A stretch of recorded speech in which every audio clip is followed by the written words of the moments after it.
Bonjour, alors on va se remettre à découvrir les premiers numéros de Robocop, hein. Normalement vous avez eu le premier numéro à 50 centimes avec la tête, en tout cas une partie de la tête, dans vos kiosques, dans vos maisons de la presse. Du moins je l'espère pour vous. 50 centimes c'est pas cher, il y a plein de pièces, il y a le haut de la tête. C'est assez sympa, ça vous permettra de découvrir la collection même si je vous ai fait une vidéo pour vous présenter tout ça. Donc si vous êtes curieux, n'hésitez pas. Maintenant par contre, on est avec le numéro 3 et bientôt le numéro 4 au prix donc de 10,99 hein, c'est voilà, c'est les tarifs classiques de ce genre de collection. On va pas jouer les surpris. Par contre pour le premier numéro 50 centimes ça fait plaisir parce que ces derniers temps c'était plutôt 1 euro, 2 euros, voilà, donc voilà. Ne boutez pas votre plaisir. En tout cas, là, aujourd'hui, on est là pour découvrir le numéro 3 avec les pectoraux de notre ami cyborg Robocop, l'agent Murphy. Donc là, c'est le numéro 3. Je n'ai pas le fascicule sur papier. Donc ce qu'on va faire, c'est feuilleter ça avec le PDF qui m'a été envoyé par Altaïa. Encore merci à eux de m'avoir envoyé ces numéros. Et ensuite, je m'attaquerai au montage des quelques pièces qui sont là. Et pour ça, je pense que je vais abandonner ce tournevis qui m'a rendu la vie difficile sur les 2 premiers numéros et prendre le tournevis que j'avais avec Iron Man. C'est le même cruciforme, si ce n'est que là, comme pour les tournevis de précision, on a un petit embout ici qui tourne, qu'on peut mettre au fond de la main. C'est beaucoup plus grand, donc c'est beaucoup mieux. Donc on va voir ça. Donc déjà on va voir le fascicule et ensuite on va voir pour le montage de la pièce et le résultat final. Bon alors je découvre une fonction du logiciel que j'utilise pour faire le montage vidéo, donc j'espère que ça fonctionne. J'ai fait des essais, normalement ça fonctionne, donc normalement vous entendez ma voix. Donc voici donc la première page, la couverture du numéro 3 du fascicule de Robocop. Donc je ne les ai pas sur papier, donc Altaïa a eu la gentillesse de me les envoyer en PDF, donc on va découvrir ça ensemble. Donc si je ne me trompe pas, je devrais pouvoir passer directement aux pages que je veux. Donc l'histoire de Robocop, alors ça c'est toujours très intéressant de voir ce qu'ils ont à raconter sur le film, hein. J'ai aucun document, j'ai aucun bouquin sur le film, je n'ai que les bonus du film que j'ai en DVD, mais c'est toujours intéressant de voir que là en plus ils rappellent, ils indiquent que ça a été un long parcours comme souvent.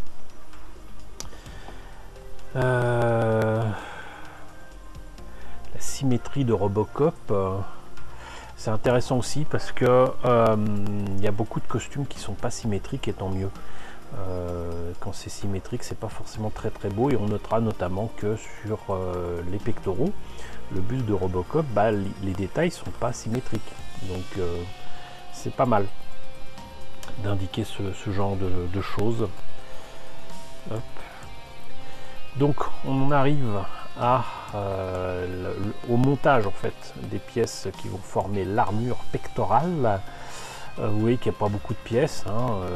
Il y a donc les pièces principales qui sont en métal, d'autres pièces qui sont en plastique, mais pour ce que j'ai vu, c'est bien peint. Donc on verra le montage et le résultat final tout à l'heure.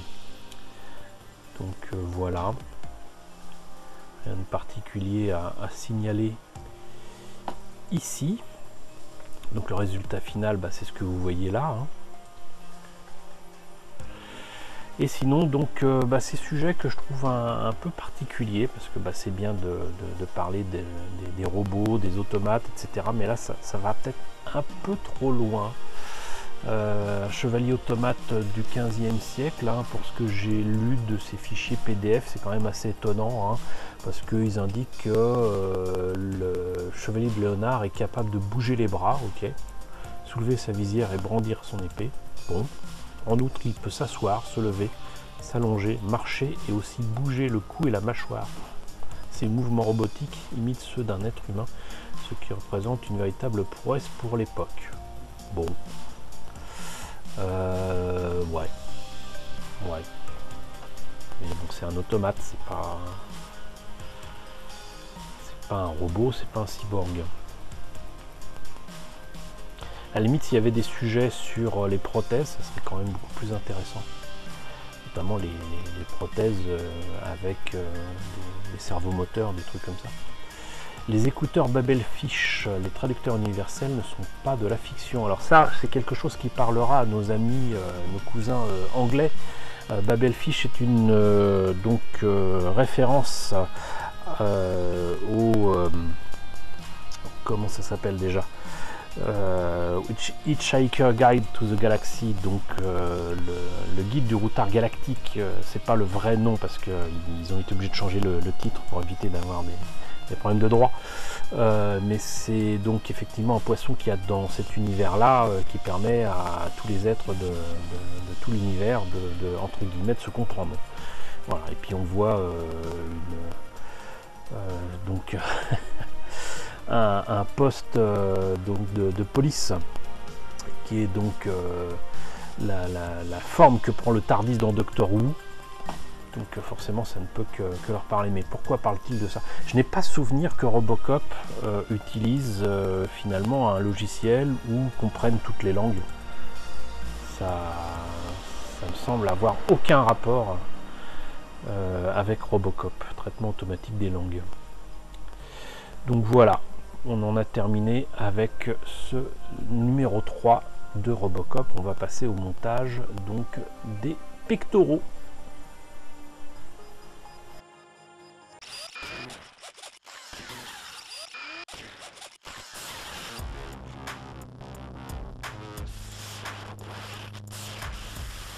Bon, et bien voilà, c'était assez facile hein, parce qu'il n'y a pas beaucoup de pièces à monter. Par contre, je vous confirme ça, voilà, et c'est exactement la même chose en mieux avec ce tournevis qui était livré avec, si je me rappelle bien, c'était le numéro 1 de Iron Man, plus la couleur est jolie. Donc le fait d'avoir ce truc qui tourne là, ça vous permet de mettre ça au fond de votre paume et de tourner le tournevis, c'est vraiment excellent. Et ça change tout, ça change absolument tout. Et ça n'empêche pas d'être aimanté, etc. Excellent. Ce truc là, poubelle.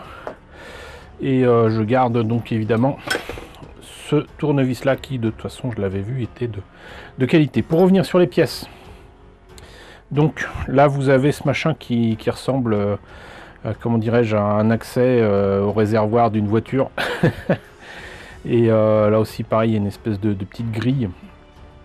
Et donc ça ici c'est du métal. Par contre ce qui est mis ici là c'est du plastique, et vous voyez qu'il n'y a aucune différence en termes de peinture. C'est très bien fait, vraiment. La pièce est très très belle. Alors je reste toujours persuadé que normalement ça devrait avoir des reflets bleutés et autres, mais les pièces sont très très jolies, très belles. Voilà. Et l'autre pièce ici, bah pareil, hein. Voilà. Donc rien de particulier à signaler, si ce n'est vous rappeler que donc si vous vous intéressez à cette collection et que vous abonnez dès maintenant là, tout de suite, avec le code que je vous ai déjà indiqué sur les précédentes vidéos et que je remets dans la description de la vidéo ici, eh bien vous aurez notamment un beau cadeau avec un sac à dos Robocop, hein, donc n'hésitez pas si vous êtes intéressé. Et donc maintenant que j'ai fait ces pièces là pour ce numéro 3, je vous invite à me retrouver pour le dernier numéro que j'ai à présenter, à savoir le numéro 4, avec la mimine droite, voilà. Un moment que j'appréhende quand même énormément. Donc on va voir ce que ça donne. Donc en tout cas j'espère que cette présentation pour les pectoraux de Robocop vous a intéressé. N'hésitez pas à me dire ce qu'il en est dans la section commentaires. N'hésitez pas à liker, c'est très important. N'hésitez pas à partager, n'hésitez pas à vous abonner si ce n'est pas déjà le cas. Coucou aux nombreux abonnés qui nous ont rejoints ces derniers temps, bienvenue ici. Coucou aux grands anciens qui me suivent depuis plus de 5 ans. Merci à tous de votre fidélité, merci à tous de votre soutien sur Tipeee et sur Paypal. Surtout prenez soin de vous, Je vous laisse avec la liste des contributeurs de la chaîne et je vous dis à très bientôt pour le numéro 4 de Robocop.